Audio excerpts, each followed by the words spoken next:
Hello everybody and welcome to another episode of Next Drift. On this episode, we're going to take a look at the map once again, but we're not just going to look for any spots. We are going to take a look at some of the spots that I've selected to potentially catch the new world record fluke this season.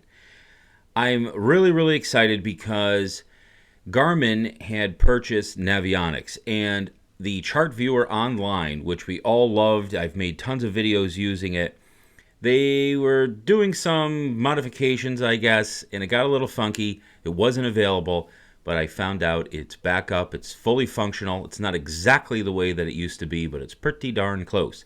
So we're going to take a look at that. I'm going to show you some of the areas that we're going to be looking to catch that big giant fluke, and it's not the areas that most people, if anybody, is going to be fishing for fluke. Not the exact spots, but I'll kind of give you an idea of what I'm thinking about.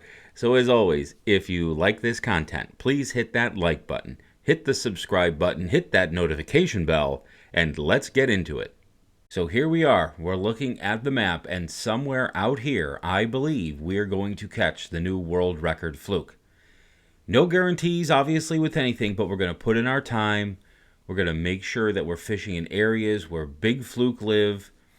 It's all about the potential. It's about planning. It's about knowing what you're looking at. And obviously, we have a lot of different variables that we have to take into consideration. Weather, that's going to be a huge one. Time of year. Bait migration.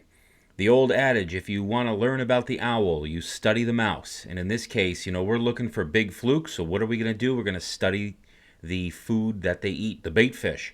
Get to know exactly what they're going to be feeding on during a certain time of the year. And then location.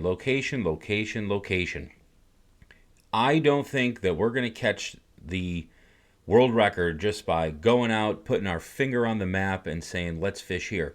We need to do this smart. We have to make an educated guess of where we think we have the potential to catch the new world record. Now, if you can see the little cursor over here, it's a little hand. There's a few spots that I've already, in my mind, eliminated. And I am eliminating everything to the north and west of Montauk Point. Is the potential to catch a world record out here? Sure. But there's so many boats that are fishing out here. So many boats that have fished for years and years, including myself. And that size fish, remember, it's we got to catch a 23-pound fluke in order to break the world record. I just don't see that coming from up here. There's too much fishing pressure. There's lots of draggers. And as far as I know, nobody's caught anything like that. We've caught some giant fluke, though, up here. 15, 16, 17-pound fish have been caught in these waters in this section, but I just don't think that we're going to catch the world record there. The other area that I just am going to stay away from is this area right over here. I just don't like all of this new windmill construction that's going on. You can see it is literally thousands and thousands of windmill markings on this map, and I just don't want to be around that. This is out towards south of Martha's Vineyard. The depth looks great. This is the depth range that I'm looking at, and we'll talk about that. These have been historically the tuna grounds, and I'm just going to stay out of this because the noise level of where they're pounding these big pillars for the windmills into the seabed, it's just insane. There's a lot of construction boats out here. I'm just going to stay away from this. I just don't think that that's going to be a great place to do it. So where am I looking? Well, I am virtually looking southeast and due south of Montauk Point. If you were to draw a straight line right down the map, this is the area that I'm looking at. Block Channel, Butterfish Hole. You've got a lot of different contours and depth ranges that are going to hold big fluke. historically, we've always been looking, to fish around, that, say, 65 to 85 foot depth. And that's where everybody fishes. That's where we love to fish. And we catch a lot of really big fluke in those spots.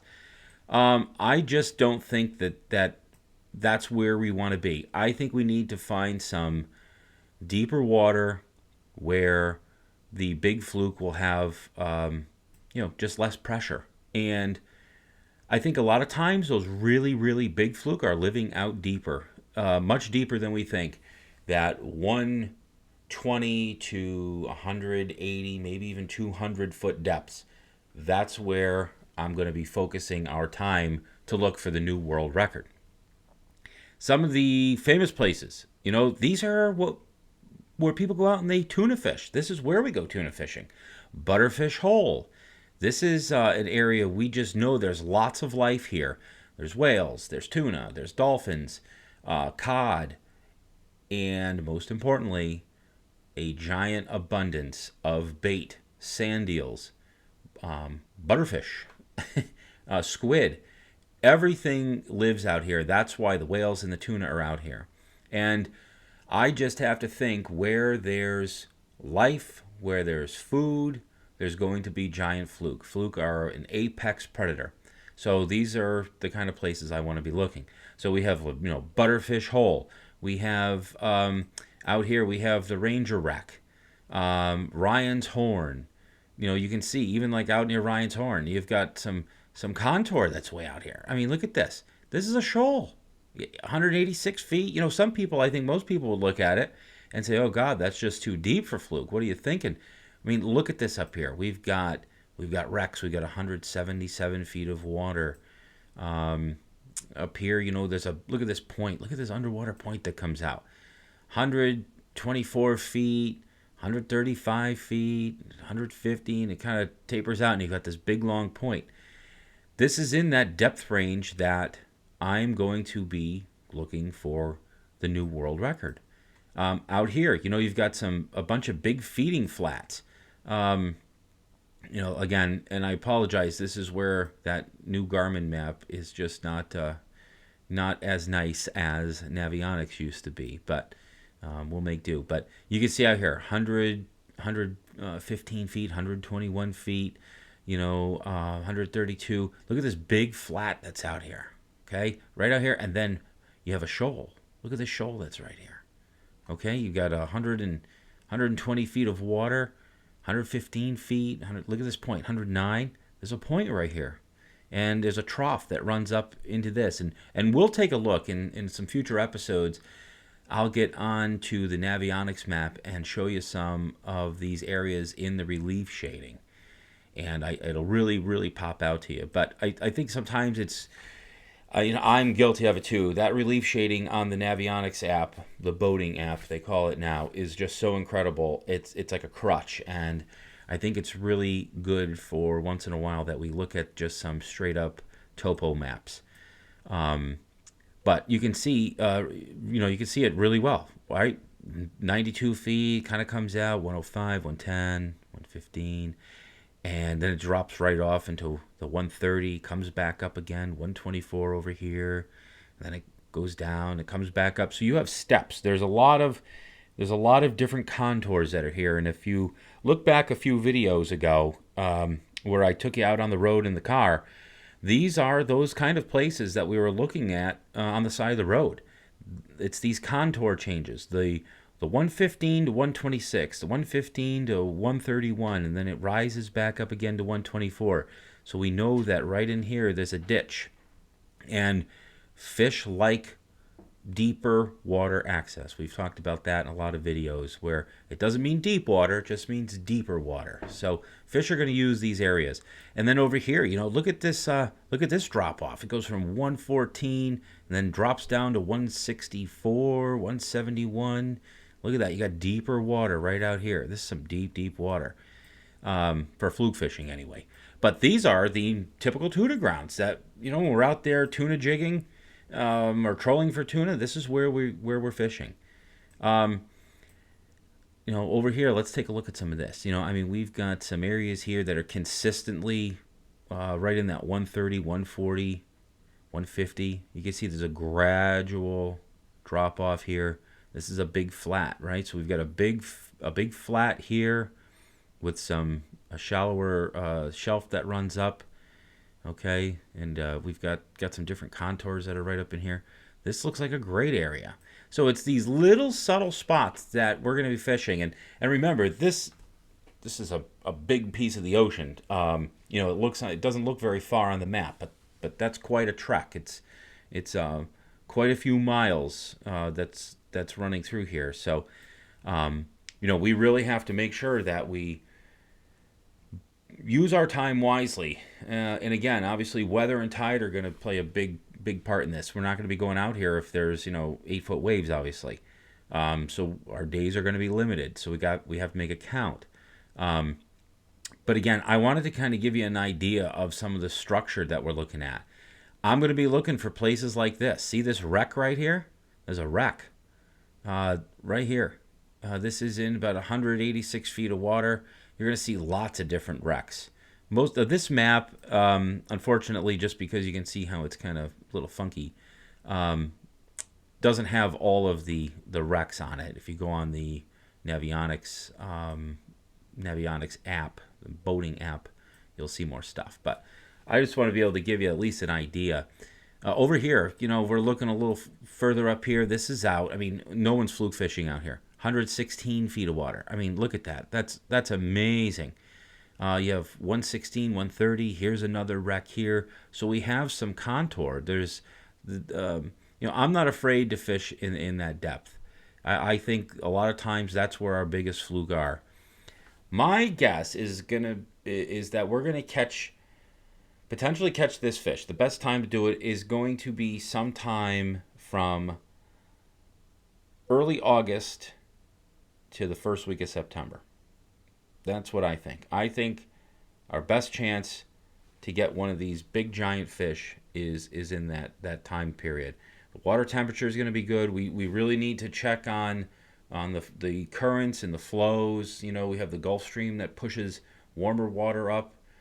When that does that, you're going to have more bait that kind of pushes up into these areas. And, that's where you get, your yellowfin show up, the dolphin, the mahi-mahi show up. And I have to imagine that down below all that feeding is some big giant fluke.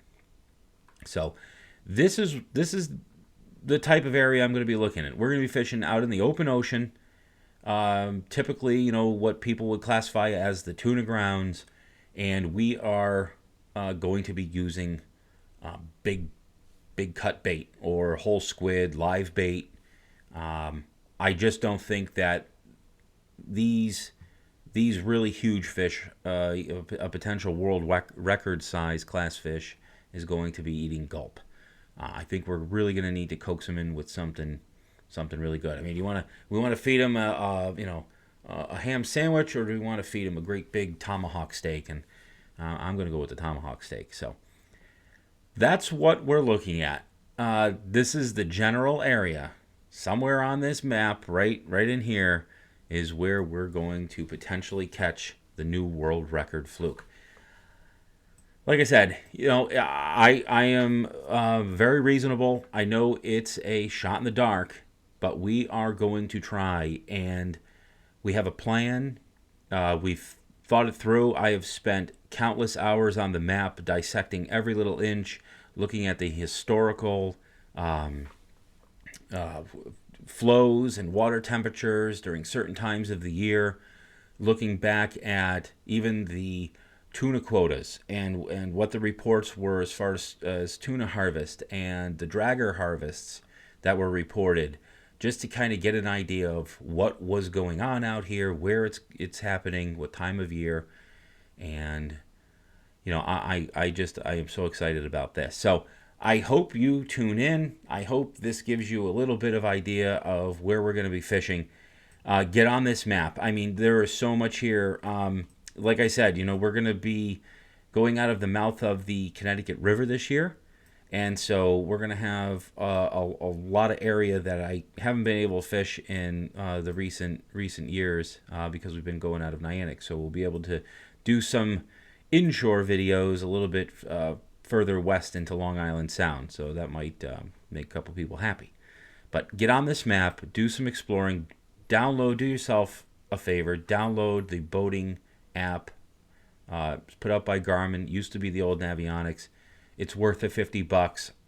Study that thing, and you will find some absolutely amazing spots that maybe no one else but you has ever fished. So I really appreciate you watching. I hope you come back soon. Make sure you join us on the Next Drift Patreon page. Once we start fishing, I am going to be giving live updates on the water. We bought a satellite dish, a Starlink, so we'll be able to do live broadcasts out in the middle of the Atlantic Ocean. And I will be posting all of those on our Patreon page. So definitely check it out. Links in the description below. As always, I really appreciate you watching. We'll talk to you real soon. Take care, everybody.